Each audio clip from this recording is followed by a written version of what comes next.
Have you read your Bible today? Well, if not, you and I are going to do it together. And before you scroll, oh, that's kind of creepy. Hold on. This could be something you need to hear today.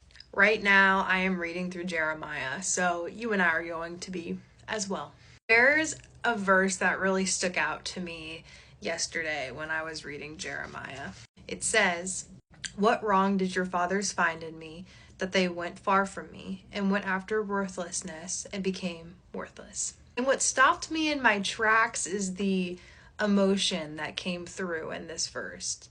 And also the way that you can see this verse two ways and from two perspectives of our living God. First way I see it is from the perspective of the Old Testament God, where commonly in the Old Testament we see God showing his wrath, showing punishment, showing forgiveness and mercy, but also the consequences of people's betrayal and idolatry and sin.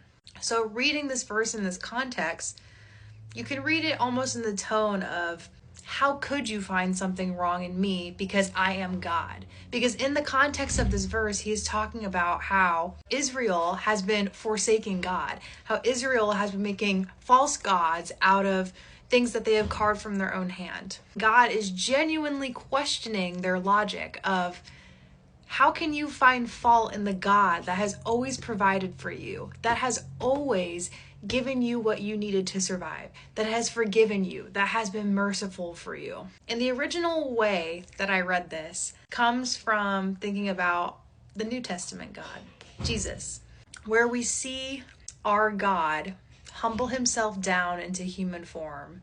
And the tone that I read this voice in is, what wrong did you find in me?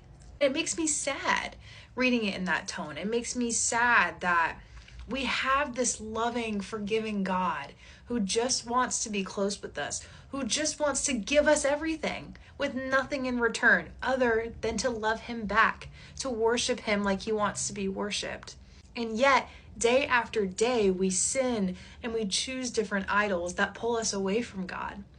It saddens my heart. Verses like this just touch my heart in such a way that I need to share it, because it's these special moments in the Bible that get me to keep reading. It's these emotional moments that make me truly understand that this is a living word, that this book was not just some historical document written thousands and thousands and thousands of years ago, but it's a document that still